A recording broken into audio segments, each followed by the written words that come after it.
Hello, everyone. Welcome to this month's Deep Read conversation, live in conversation with Rebecca Lowe. I'll bring Rebecca in. Hello. Just doing your hair, fab. Yes, sorry. It's awkward, isn't it, when you can see a little square of yourself.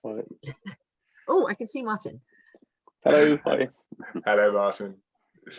Right. So let's get started. So we're here live in conversation with Rebecca to talk about The Slow Road to Tehran, which was absolutely fabulous. I loved this one. As soon as I read it, I had to feature it. I knew it was just the sort of thing that we're looking for in our deeper reads. So it's a pleasure to have you in conversation, Rebecca. Thank you for joining us.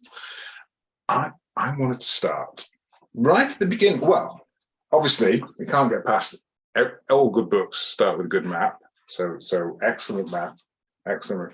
I wanted to start with your little tribute, and you started out by saying, to Dad, whose generosity of spirit was an inspiration in life and beyond, and who might have actually read this book if only I'd completed it on time. And I know that feeling. And to my baby daughter Frankie, whose birth finally made me realise what I put my poor parents through. It really touched me, your little tribute and stuff. I think it's fab. And you were saying before everyone joined us about Frankie being in the spare room, and you had to move because she was waiting in the background. But you must know that eventually she's going to read this book and kind of learn about your adventures. What did you want her to take from it when you get to that point? It's a good question. I mean, it's quite terrifying in a way. I think that she's going to be reading it and getting all sorts of ideas of her own about adventures she's going to have. And I think I'm really split. I want her to be adventurous. I want her to be curious about the world and to go out there. Absolutely, like I do. At the same time, you are petrified as a parent, of cutting that cord and letting them loose. And I just won't have a leg to stand on. That's the frustrating thing. She's going to come to me and she's got this physical evidence, of my hypocrisy if I try and stop her do anything at all. She'll come to me like aged 11 or something and want to sort of unicycle around the world, and I'll be like, oh, I don't know about that. It's I hope that it's inspiring to her. I really do, and I hope that she is kind of similarly minded, I suppose, in terms of going out and seeing the world. But yeah, you can't help but be a bit cautious, I suppose, when it comes to your children. You're much more worried about them than you are about yourself. And it's interesting, actually, since I've had her, thinking actually about what I do and where my own boundaries are in terms of kind of my own safety and my kind of risk assessment of things. Because before, when it's just yourself, perhaps you can put yourself into slightly more dangerous situations than you would when you're a parent. When you're thinking about someone else, you've got that responsibility. So it'll be interesting, I think, over the next few years, like how that plays a part in my life, and kind of how I perhaps recalibrate things, and if I feel I need to recalibrate things at all. Must be nice though now, having this adventure to look back on and being documented there, to have kind of got it in the bag, and now you can be a mum for a bit, and then maybe you'll come back to it and do it together. I mean, but that must be a nice feeling. It is a very nice feeling, actually, because I think if I hadn't done it, then I would have had this frustration, because what the wonderful thing about doing it when I did do it was that I didn't really have real strong ties. I mean, I had my long-term boyfriend and we had a mortgage, and so there were certain things that were restricted to an extent, but without children you really do have a lot of freedom, and it meant that I could do this trip really quite unrestricted and with huge self-indulgence. I could never have that kind of length of trip again. My partner would I think would certainly leave me, would have some issues with it, and I think he thinks he's got the brownie points now, and then I think the next big trip's going to be his world surf safari that he's been planning for a while. So that I have to work out like how I balance motherhood and kind of traveling, journalism, and see how that works out. I hope I don't restrict feel I need to restrict myself too much in terms of what I do, because I think it's important to put yourself out of your comfort zone and not just think about, you know, your family and those sorts of limitations. So yeah, we'll see. We'll see how it goes, really. But yeah, it's lovely that to have the balance of having the trip and now having the motherhood. Very different lives. Very, and there's certainly something about, you know, you said there that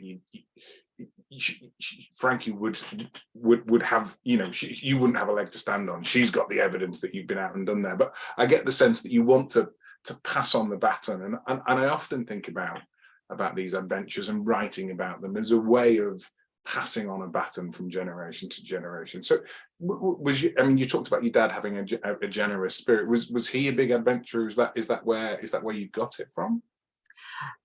I don't know whether he was a big adventurer, but yeah, he certainly was encouraging of adventuring, I think, as an idea. Like, I think both my parents, you know, we went on lots of quite exciting holidays and trips abroad when I was young.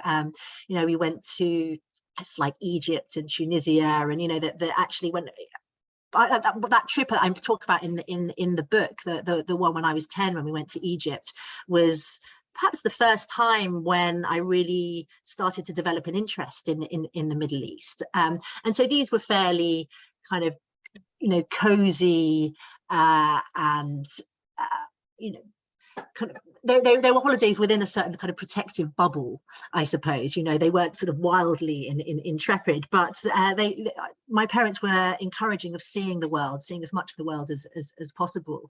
And I think it always quite liked the fact that I had quite an adventurous spirit. And, you know, when I told them about this particular trip, you know, they were really conflicted, because on the one hand, they kind of desperately didn't want me to do it. And my dad actually tried to bribe me out of doing it one way.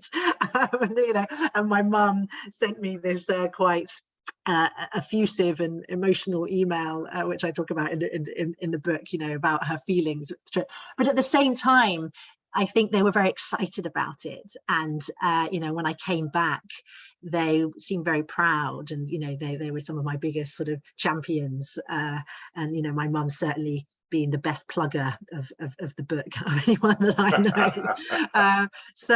Yeah, so they've certainly been a big influence on me, I think.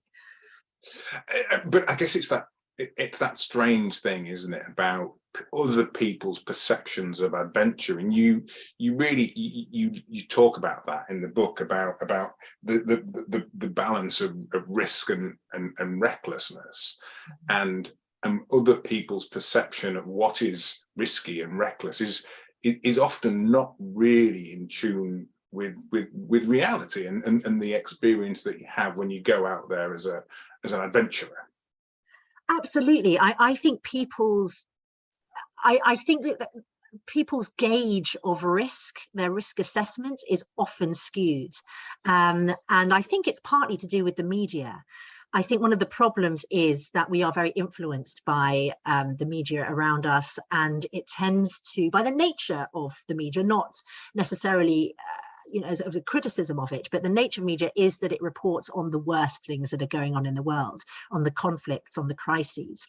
But the issue with that is that because that's all you ever read about all the time in the newspapers and all you ever see on TV, you get the sense that this is just happening all the time, everywhere. It's kind of ubiquitous. And I think things that are really isolated events then come to seem as if they're the norm, and like the worst people doing the worst things seem much more prevalent than they are in reality. You know, we've got this idea that, you know, the Middle East is like awash with terrorists kind of everywhere, and conflict and yeah, chaos and violence and actually it's simply not the case at all. But of course, if you read the newspapers, that's going to be your impression. And I think partly because of that, or largely because of that, yeah, people tend to think things are riskier than they really are, and it's a shame, really. And I think it's probably getting worse because of the internet, and you know, because of kind of clickbaity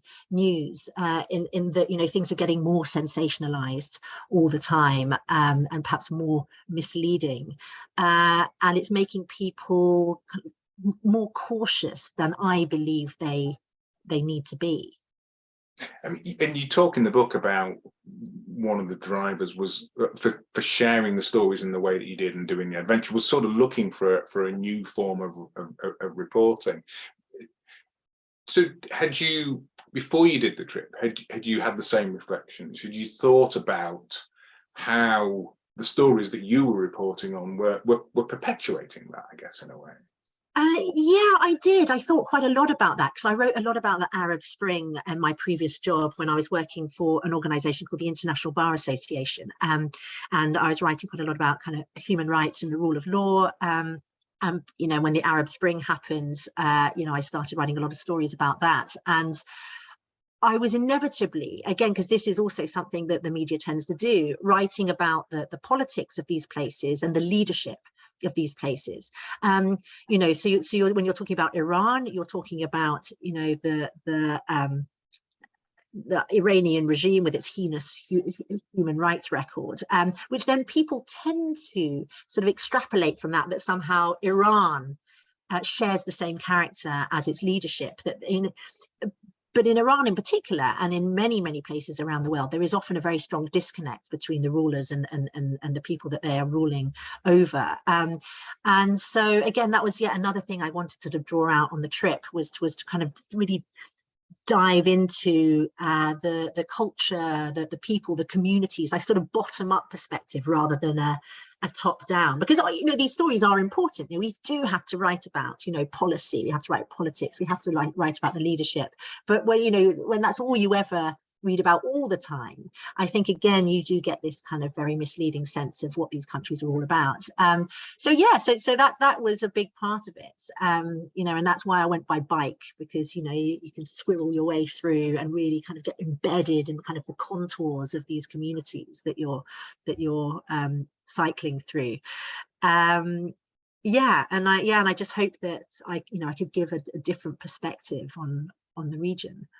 So how did you find it then, kind of having to readjust your perspective and give a different interpretation of that bottom? Because it's I guess there's some similarities, but there's also got to be, you know, in that journalistic nose for a story or way of getting to know people and finding out what's going on. But then there must be huge differences as well in terms of how you relay that back to people. I guess it's that media culture thing. Sorry, I've asked 10 different questions.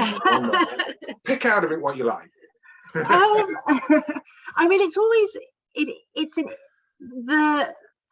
it's interesting, like, yeah, what you kind of, I suppose, what you pick out of a journey in order to kind of make a point in a sense, like, and you've got to decide, you know, you've got to use, I guess, conversations and interactions with people almost as a sort of microcosm to make a bigger point.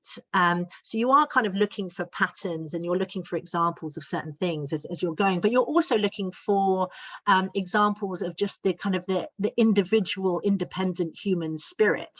And so, you know, you want to give a sense that, you know, of the fact that these are countries full of kind of a wild variety of individuals, like all very different from each other, all different from the country next to them, that it isn't just some sort of monolithic homogenous area, you know, the Middle East, that these are all different people and also very similar in many ways to people at home. So you've got to get a balance, I think, in that respect, and certainly sort of using interaction with people as kind of tropes to make a bigger point, but also to kind of get their individual personality across as well. And I didn't want to romanticize the region or the people I met. I wanted to kind of paint a kind of kaleidoscopic picture. So I tried to include, you know, the nuances of, you know, they're not just the fact that all these people were lovely and wonderful, although many of them were, and they treated me fantastically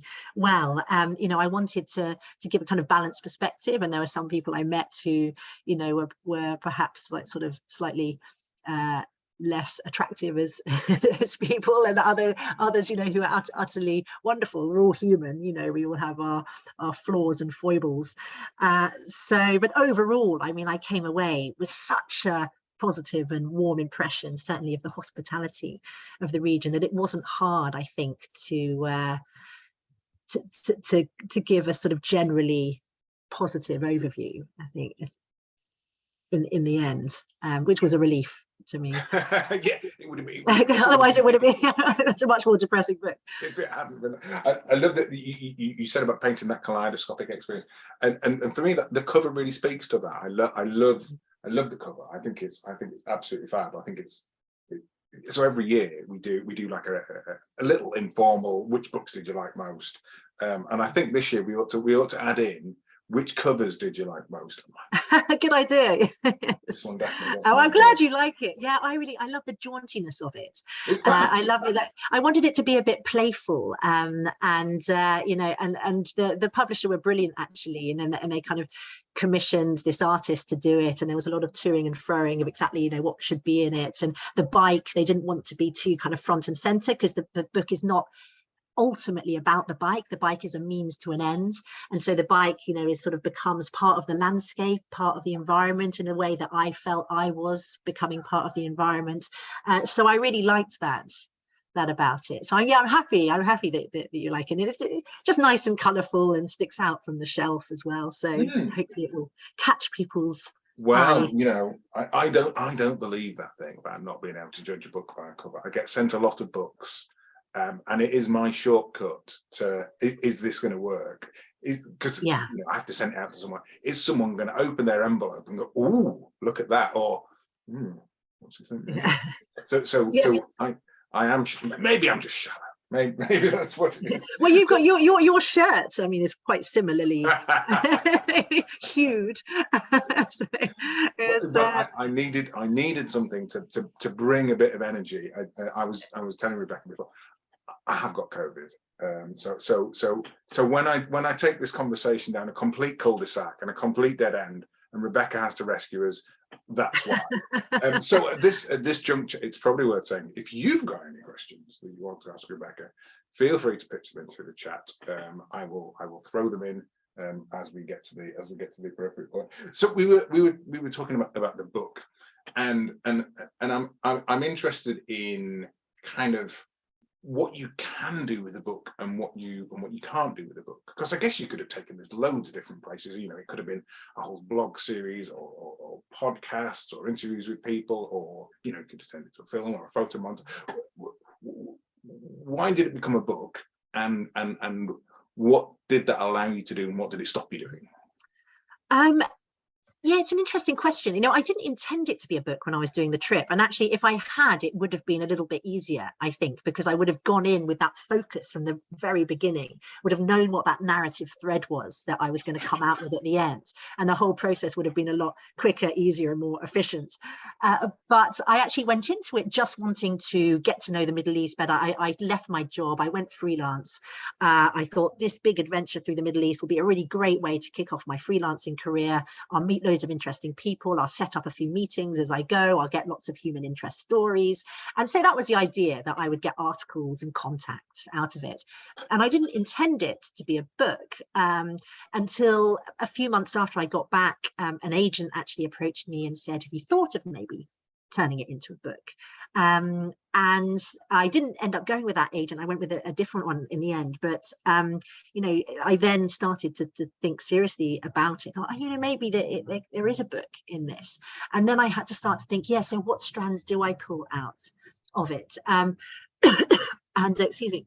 And I think it was difficult, and the proposal that I put to publishers actually went through a couple of iterations. It was quite difficult working out what it was going to be. And even after I'd written the second proposal, the final proposal, actually the book then also morphed into kind of a new beast as I was writing it as well. And it gradually kind of took shape in the formation. And what I wanted to do with the book was have this historical element to it, this contextual element, to talk about particularly our colonial history, and you know, and my own complicity really as a Brit, as a Westerner, in the situation that we see in the Middle East today, because I felt that was important as well, you know, as a white Westerner kind of going through these places, as we have done, you know, for centuries, usually for really kind of unsavory reasons. And, you know, and I knew that I was kind of walking in the footsteps of this kind of long legacy of kind of colonial journeying around of, you know, of Orientalism. And I, so I wanted to, in a sense, kind of have a good look at myself and where kind of I fitted in this whole picture. So that was important to me. So I talked a lot about, yeah, the colonial history, and I also wanted to look back a bit further as well to like the kind of the longer term history of because these, you know, the Middle East, in a sense, is kind of where civilization began. And it's very easy. Sometimes people look at the Middle East and they think it's somehow this innately violent, innately brutal place, and kind of an Islam has perhaps a lot to answer for in that regard. And I wanted to show, like, actually this huge history there of, you know, of learning, of civilization, and how, you know, it wasn't that long ago when the West was in the Dark Ages, whereas the Middle East was flooded with light, and how history turns, and that we you know, there's no room for complacency. And so I suppose it was all about context. Is really like the book. I just wanted to have layers of context, which you don't really get from, you know, the everyday media that you read. So I suppose that was kind of one of my main aims with it, and why for me it kind of needed to be a book, perhaps, right, where you can really kind of dive in and get kind of down and dirty with it, and, you know, and if it was up to me, the book would have been like 5 times the length, but luckily I was reined in, because you can go down these wormholes. Middle Eastern history is, as I realized, quite long and quite complicated, and so, you know, you can end up going in all sorts of directions. So reining that in was a huge challenge, and I wanted it to be accessible. I wanted it to be entertaining. I wanted it to appeal to people that didn't really know much about the Middle East, or even perhaps weren't particularly interested in the Middle East. I wanted it to have a kind of energy to it, and so I wanted to get that balance, I suppose. So those were the things I was trying to do, and then I guess I have to leave it to the readers to decide. Well, I think it was a triumph in those terms, and we'll delve into that a bit more, because it was wonderful, and I think that's why we read a lot of the books that we read, to give us a different insight into places that we maybe, you know, I'm guessing not that many of the folk who read it are actually going to cycle to Tehran, but we can live that experience through. But I mean, I'm glad it was a book, because there's just some beautiful lines in here. I particularly loved, so I've made a note because I can remember, I particularly loved a morally questionable policy of serving wine in 100 milliliter thimbles. That was a good line. So we are going to talk drinking. I loved paths that get gradually muddier and lumpier until they're almost entirely mud and lump. There were quite a few paths like that, yeah, certainly in Bulgaria. and similar ramshackle towns that appear fly-tipped at the roadside, a cheerless urban smudge that proves as unattractive as it is unpronounceable. Just absolute pearls. So and there were so many of those. It was a joy to read. But I mean, I guess you must have known it was always going to be a great story, because as you pointed out in your book, there you are, female, Western journalist, and the thing you didn't say in the book, but didn't point out as a reason to make it more difficult, was who likes a tipple. Now all of those things are going to make for a good story, aren't they? You know, any one of those. But did you think, did the experience of being a woman cycling through such a patriarchal society, was it what you expected, and was it, or wasn't it? You know, in a sense, it wasn't. It was better than I expected, because I mean, I tried not to go in with too many expectations at all. But you do take, as a woman, you know, you have to take certain precautions, more precautions than perhaps you would take as a man, and you have to be, you know, sensible. Perhaps you don't cycle at night, or you know, I had a rape alarm which I had attached to my belt, although that fell off actually in the toilet in Turkey and broke. I didn't tell my mother about that at the time. And I had like a satellite phone which had like an emergency button on it. So I had a few of these things which were designed to make me feel a bit safer. But actually, what I found was being a woman generally was an advantage. And I think the patriarchal culture of these places that I was going through benefited me overall, because, you know, as a weak and feeble and vulnerable woman, you know, this you go into that. And actually, the chauvinism that I encountered usually didn't manifest itself as a kind of aggression. It manifested itself as a kind of overprotectiveness. You know, they wanted to look after me. They wanted to kind of care for me. Like, you know, they wanted to feed me. Like, take me into their homes and protect me from the elements, and that was the true actually of the women as well as the men. And I think as a white Western woman, you're very conspicuous. I think it would have been harder for a local woman actually, and I think she perhaps would have been judged more severely. Very hard for something to happen to me when you're going into some of these more close-knit communities, because, you know, you are that white foreign woman who's coming on a bicycle and everyone kind of knows instantly who you are. So in that gives you this protective armor in a sense, and you kind of fall into an odd hybrid category when you're kind of neither woman nor man in a sense. Like you are to the men, you're almost like an honorary man. So I could go into men's houses and I could smoke hookah pipes and and cigarettes and drink with them, which you just, you know, if I had been a local woman, you know, I would have received a lot of judgment for that. And then I could go into the women's houses and hang out with them and their children as well, and because I wasn't seen as a threat. And I think that's the wonderful thing as a woman. And so also being on a bicycle, like, it's the double whammy. Like, bicycles are just innately unthreatening. It's very hard to come across. It's kind of threatening. Nobody's ever conquered a country, have they? Riding bicycles. No, they should try actually, because it's the last thing people would expect. I always thought that if I was trying to smuggle something, you know, or do something a little bit untoward, you should do it on a bicycle. And so yeah, I kind of had this kind of double layering of vulnerability about me, and that generally I found was a real help, you know. And I perfected this kind of expression of kind of, you know, when I'd be kind of tired and hungry, I get to a village or something, you know, like, oh, and then, you know, instantly there's people around you going, oh, I'll give you food. And it worked like a charm, you know. I never had problems with anywhere to stay. Like in Iran, I didn't stay in a hotel once. I didn't camp once. I just never had to. I mean, I just had to turn up. I literally just had to stop cycling, and instantly, you know, you've got somewhere to stay. And well, they were clearly just being polite, and you didn't realise that, and you just ripped their arm off at every opportunity. There is that element, the tarof. Yeah, it's really fortunate that I didn't learn about that until the last day that I was in Iran. Like this I think that's so funny that it took you until the last day to be told. Just as and I remember you maybe better explain that just in case folks haven't got to that bit.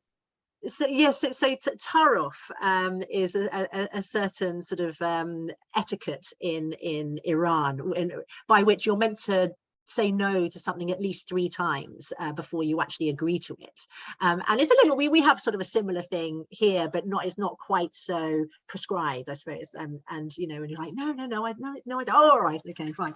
But people were offering me things, and I was just immediately agreeing and accepting like all of this help that I was offered. And you know, thinking back, I'm sure that there were some of them who were absolutely horrified by the fact that they had to follow through with this completely insincere offer that they had made. But I do think most of them were genuine. Actually, I do think that you know, their hospitality culture is incredible, and they're particularly kind towards kind of foreigners and travelers. And so but yeah, I'm glad I didn't know about it. You know, it helped with my kebab consumption quite considerably.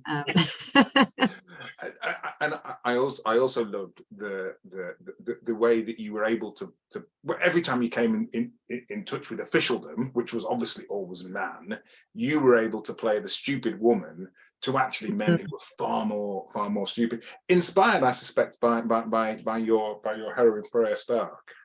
Yes, yeah, no, she writes brilliantly about that, like kind of, yeah, one of the few benefits of being a woman, is by, yeah, I can't remember the quotes now off the top of my head, but basically, implying that you're always kind of more stupid than the man is, and it's one of her kind of cardinal virtues of traveling that she has, and she's absolutely right. It is actually a great tool to have in your arsenal. Is to sort of, you do like, oh, I'm so sorry, like no idea that I I was trespassing. I had no idea that that I'd sort of stumbled into a completely different country. Yeah, and so it really does. And men, particularly men in uniforms, like these slightly self-important kind of corpulence, they often were, because they often were kind of arrogant sort of security guys. Like a little bit of flattery goes a long way, and you can get out of all sorts of things, like you really can. So yeah, so I do think being a woman, I think, is with certain caveats an advantage, or I have found it to be generally. And we hear that time and time again from female authors. It's just not what it's not. Again, I guess we're back to perceptions, and the impression that the media give out is that lone female travelers get in trouble all the time, and actually most of the time that's not the case. Obviously, we're not saying it never happens, but it is completely different. And I think, I'm guessing that non-threatening, that white Western, that person who's, you're not a tourist. You said this in the book. You said you're not a tourist. You were a guest. that must have helped you sort of slip into places and sort of get under the skin of a place in a way that maybe other sorts of travelers or reportage wouldn't have worked if you'd not arrived there by bike and in that sort of vulnerable state.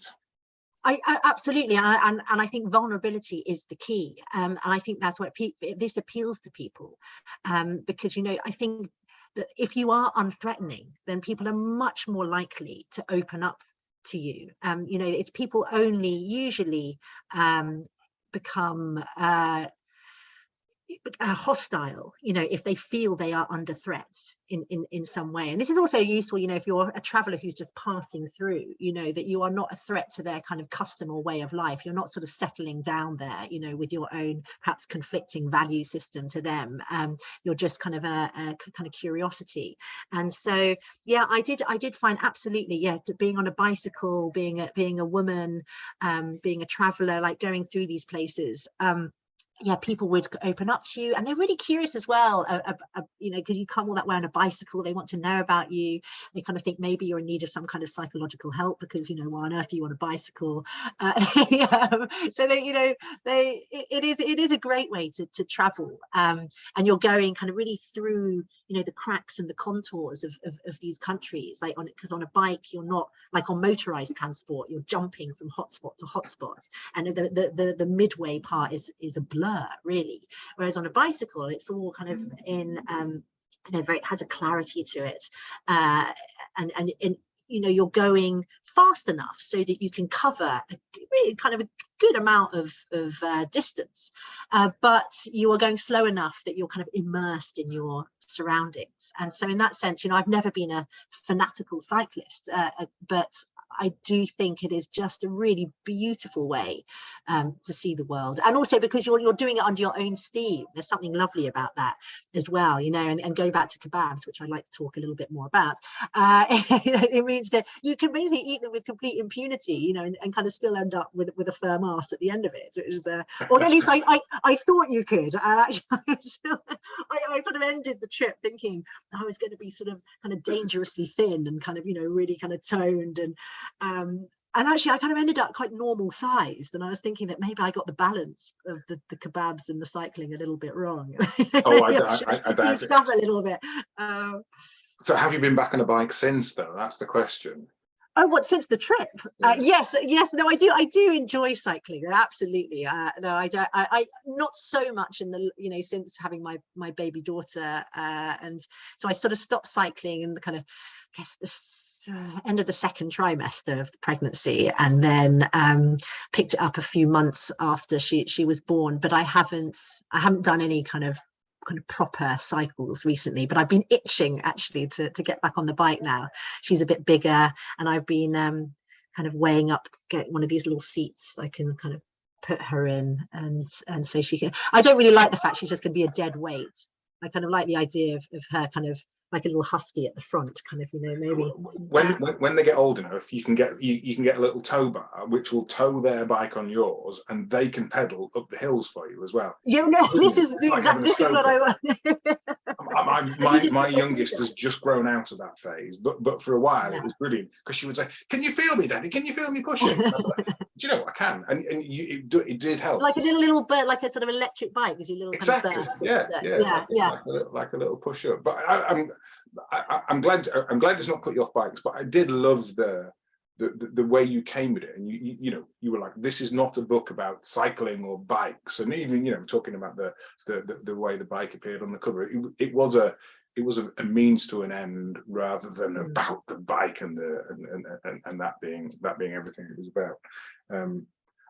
And obviously you had to give up. Which was the highest hill that you tried to cycle up and then gave up as your and gave up, did you say? Yeah.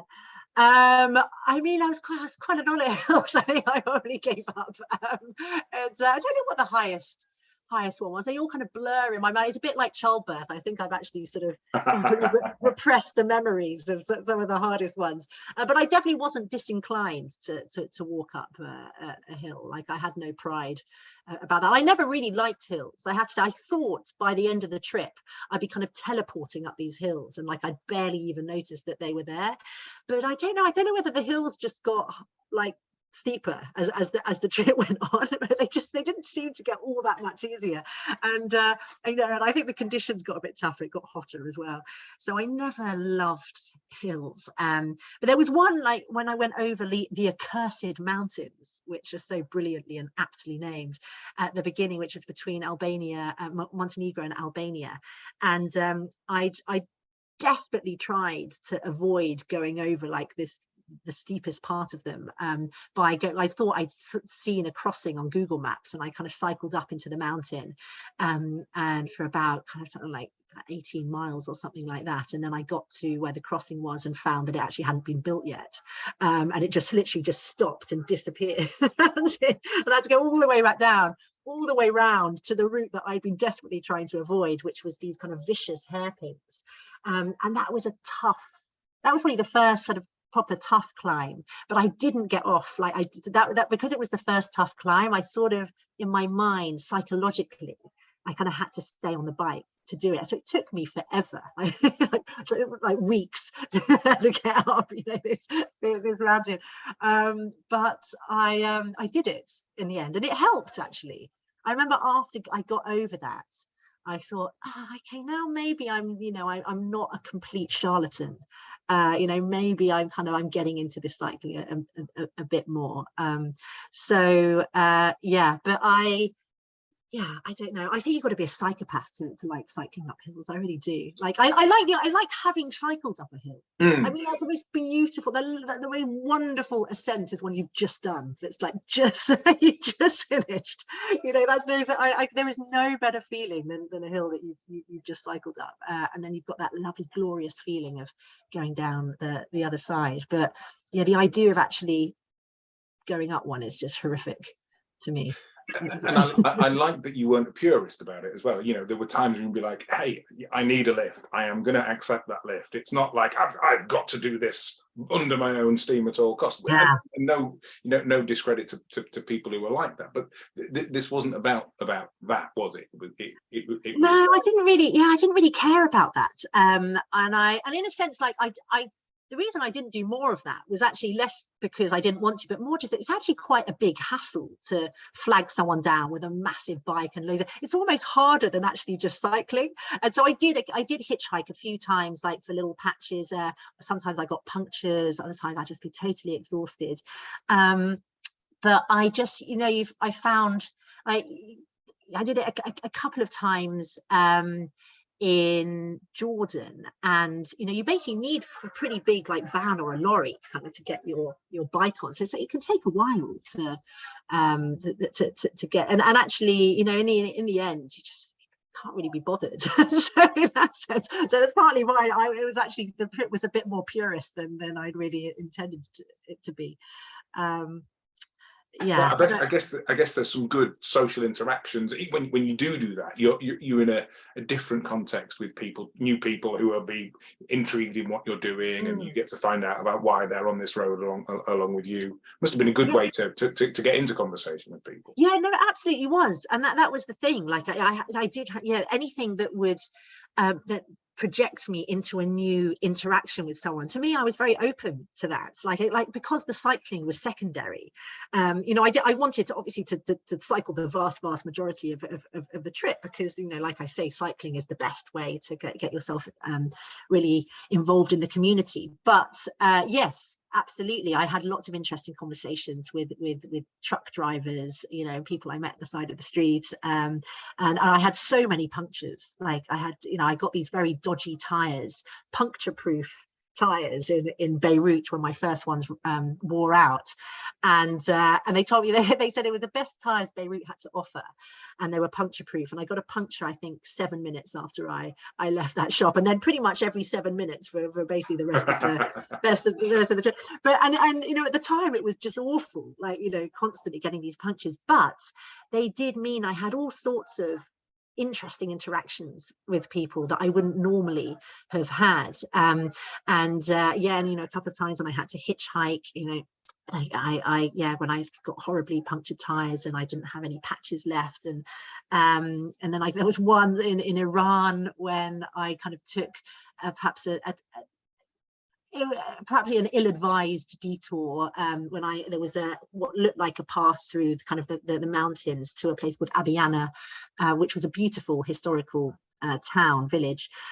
But I was warned against doing it, and but it was a track there, but the track got a bit like the one that you quoted from earlier, kind of muddier and lumpier until there was only mud and lump left, and sand and goats in this case.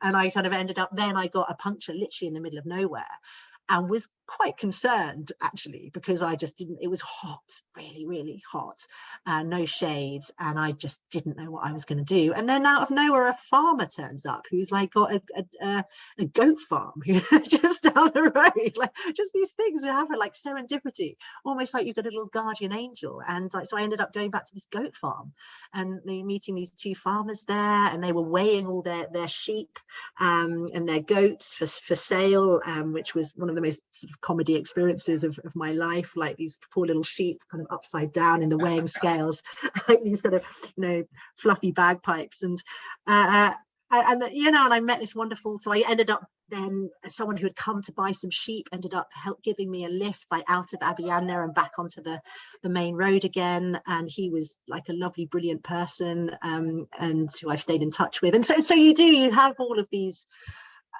unintended encounters, which is kind of what the trip was really all about, I suppose. Like I didn't want it to be too preconceived.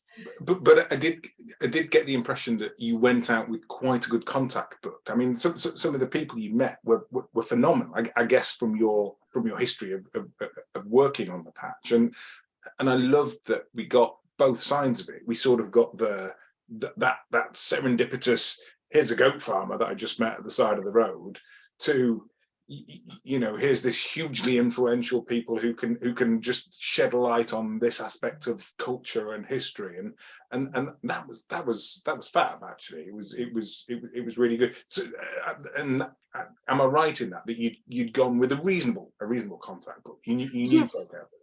Oh, absolutely. Yeah, absolutely. You know, as I said, you know, part of the reason for doing it was that I was going freelance and that I wanted to expand my contacts book. I wanted to meet interesting people. And so I did, although you know, most of the time I kept my itinerary fairly loose. I certainly had, I had a list of people. I took some time before the trip to get a kind of a long list of contacts from my days at the IBA and through kind of, you know, other contacts to see who I could meet on the way. And then, you know, this gradually burgeoned, you know, my contacts list. It was kind of turned into this kind of really quite convoluted family tree, you know, and that was important to me, you know, to develop those contacts in the region, and so I wanted to get a bit of that balance. You know, I needed people, you know, who knew a lot about the region, and who were experts in different aspects of it. That's you know, human rights or politics, or, you know, activism, and so I wanted to have the book to have that. But I guess that bit, you know, there were clearly times when that was difficult as well. You know, when there were people who were, you know, not looked on favourably by the regime, or people who it was difficult for you to visit. You know, for them to be associating with a journalist.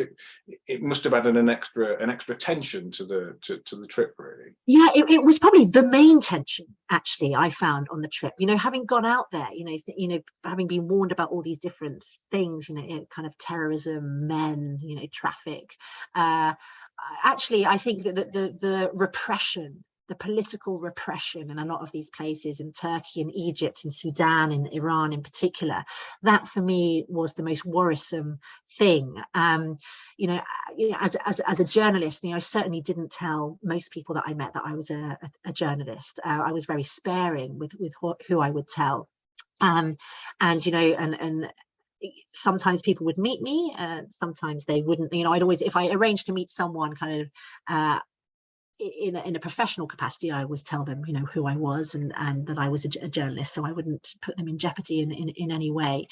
And usually, in most cases, people were willing to meet me, but in Iran, not so much. That I think people were very reticent there. It was very hard to meet anyone. And actually, when in my final day cycling, I ended in Azadi Square. My friend Joe was there to meet me, holding a wonderful sign that said, you know, 10,000 kilometers and 2 sexy thighs, and like kind of Revolutionary Guard kind of flocking around her. Very sweet of her to come, and you know, just to be there to greet me was amazing. And so I met her, and she had apparently arranged somewhere for us to stay with her friend, but she told her friend that I was a journalist, and he'd said, I'm really sorry, actually, it's too risky for you guys to come and stay. So, you know, we couldn't go back there in the end. And as it happened, a family who were also at Azadi Square overheard us talking and ended up inviting us back to their flat, which is where I ended up staying my first night in Tehran, in this random, it was probably Tarof, actually, thinking about it, that poor family to take us back with them. But yeah, it was, some people met me in Tehran, but very few. One of them, an incredible woman called Nasrin Sotoudeh, who is a human rights lawyer, and she would represent like the most persecuted minorities, such as you know, people accused of drugs crimes, women who were protesting the mandatory hijab, the Baha'i, very persecuted minority religion in Iran. And she met me just fearlessly, and she'd spent some time in Evin prison before I met her, and she'd constantly been harassed by the regime, but she just showed absolutely no fear at all. And then I mean, it's just hugely depressing. A couple of years later, she was representing women who protested the mandatory hijab, and was arrested on that basis, and was sentenced to, like, I think 33 years in prison, and like 130 lashes, I think. And it's just, I can't get my head around the courage of someone like that to do the work that she was doing, with that kind of threat, that kind of danger hanging over her. It's sort of just blows my mind. And so I did meet a few people. Like, she was, one of the bravest people I'd ever met. But I did meet a lot of very courageous people, similar to her, across the region, and just felt incredibly humbled, really, by meeting them. Coming from a country of great, freedom and democracy, where you just simply don't ever face those sorts of risks or dangers. Like, it's very hard, I think, to comprehend what that must be like. But I think you reflected on that really well in the book, and that was quite evident. But I mean, you said in the book about repression and the lack of freedoms being the big thing that you noticed out there. But you also did a wonderful job of drawing out the history of the tolerance of traditional cultures, and I guess it made me wonder where that history of tolerance had gone, and how we've got to this point where we have got repressive regimes. And the thing that struck me was that it often seemed to come from Western intervention, where actually we've supported that. Yeah, I mean, that is, I think, my interpretation, of historical events, is that it's not that sort of Islam or Islamism has kind of created autocracy in these places, which I think is how some people see it. I believe it's the other way around. I believe these are authoritarian systems and they go back, we can take it back to the colonial era. They kind of grew out of colonialism.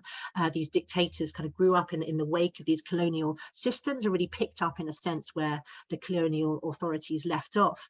And then often they would use religion as a tool for control, and it's a very useful tool for control.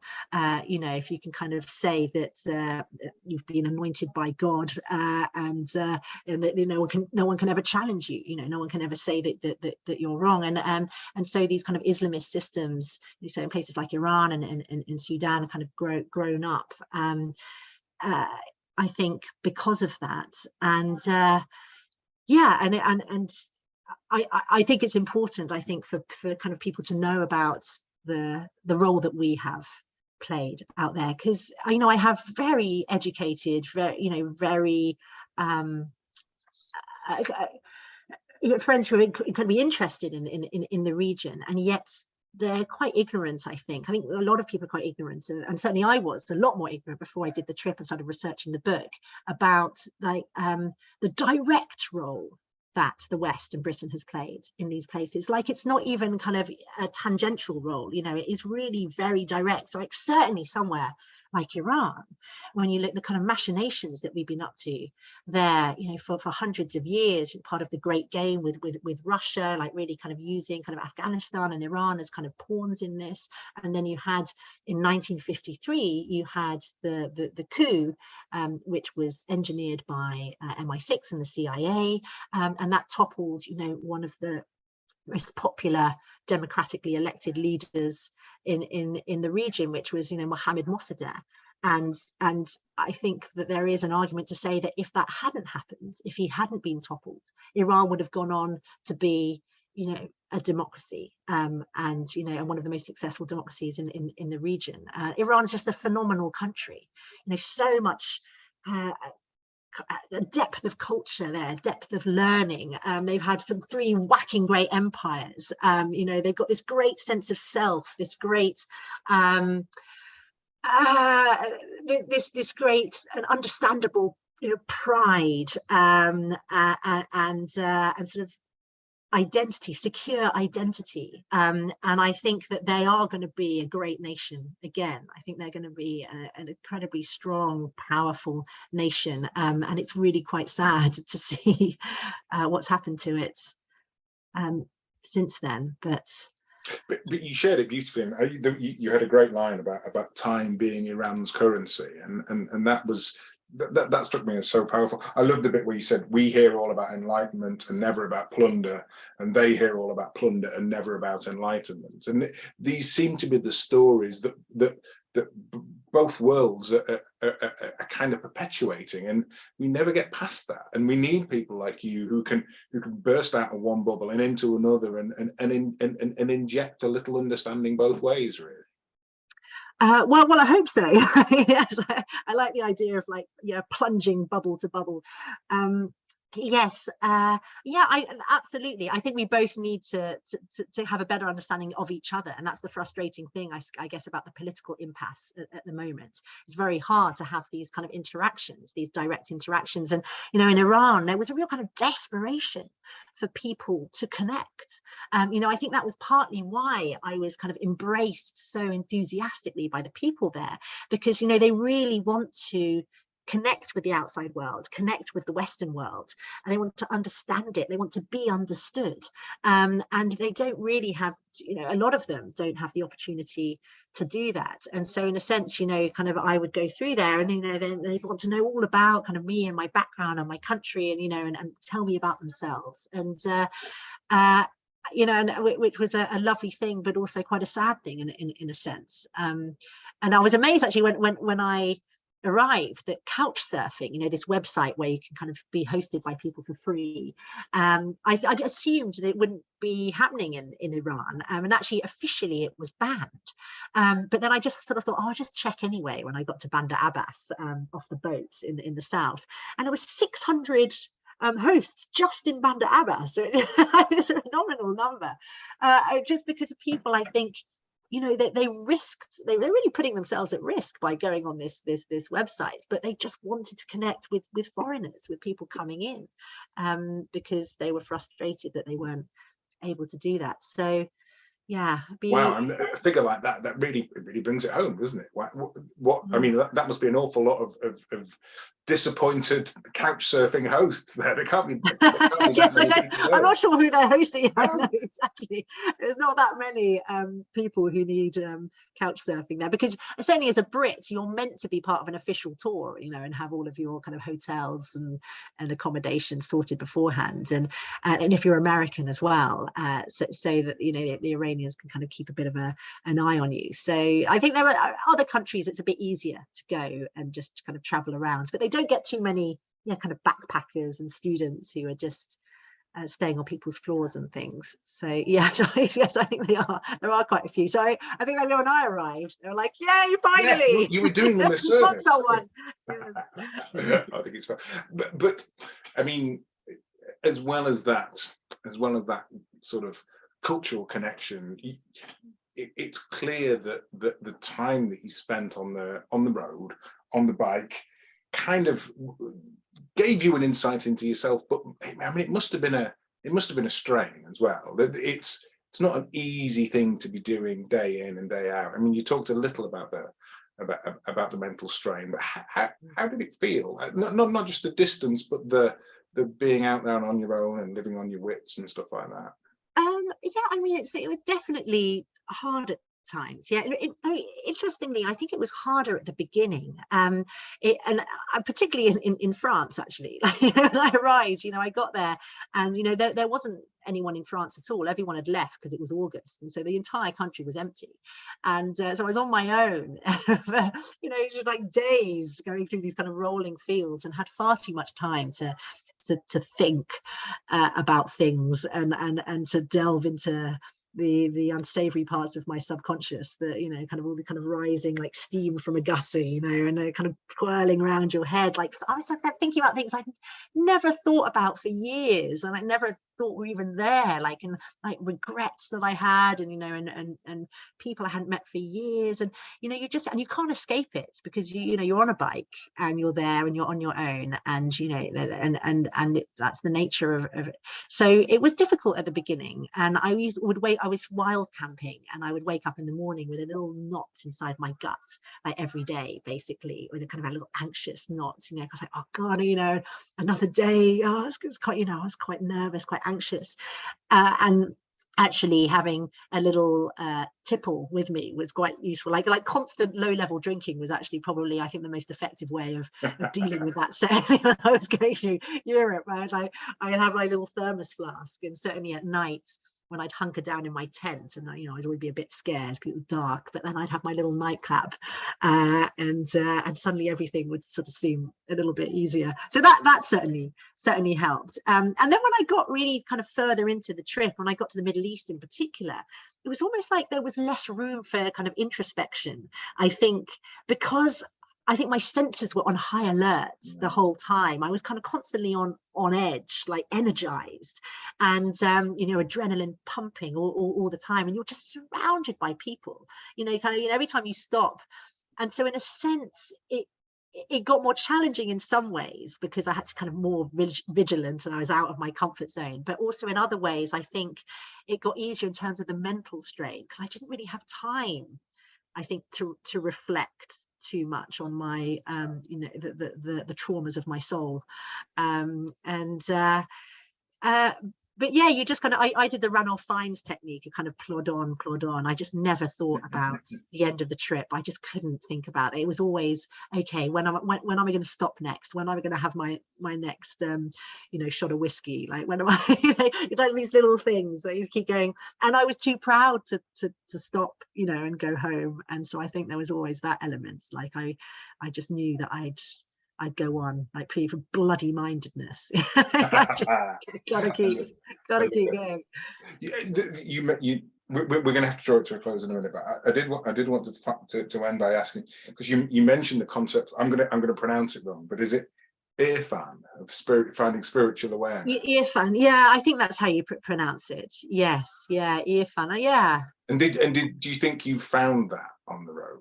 Obviously, we want the answer to be yes, but genuinely, did you find that? Do you think? I think there were moments. I think there are moments, and I think that I think a trip like that is made up of these fleeting, transient moments that you can never quite hold on to. They slip through your fingers like water. And it's you're constantly moving on, but you get these moments of absolutely exquisite beauty, when you get this sense of like absolute freedom, and then you kind of see, I don't know, a beautiful sunset over the desert, or you have a kind of an unexpected interaction with someone that just kind of warms the soul, and and these were sort of speckles, kind of gold flecks, throughout the journey. And so yeah, I think it's something that I think it's very hard to perhaps kind of hold on to consistently. But yes, I got glimpses of that, which was a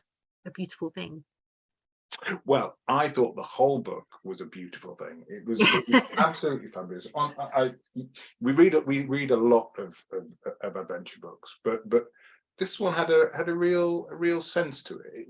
It felt like you. It felt like your own adventure. So thank you for sharing with us. There was one other thing I wanted to mention, and you again, I'm going to pronounce it wrong, but you talked about Hafez, again, probably pronounced that wrong, who sees the divine in everyday things. And I think that's what you did. I think you saw something divine in all of these things. You took us to somewhere that most of us are never going to go, and gave us an insight that we would never get, even if we'd been there. So it was absolutely wonderful. Rebecca, thank you for a wonderful book, and thank you for a lovely talk as well. It's been really good to get to know you a bit more. Well, thank you so much for having me. Yeah, it's been a real pleasure, and thank you to everyone for listening. Yeah, I really appreciate your interest. Well, it's been our pleasure. I'm going to take us both off pin, and then we can say good night. It will be recorded. It will go online, so anyone who didn't join us can bob in afterwards. Fab. Thanks, Dan. Thanks, Martin. Thanks, Lindsay. Thanks, Samantha, and thank you to everyone else for watching as well. We'll be back. We're not back next month, and we're back on the 1st of September. Just so you know. So August book is going to be talked about in September. Lovely comments there. Thank you, Lindsay. Thank you, Samantha. Thanks, Dan. Thanks, Matt. You've all said lovely things. Thank you so much, everybody. Let's do it again soon. Take care. Bye. See you later. Bye-bye. Bye. Bye.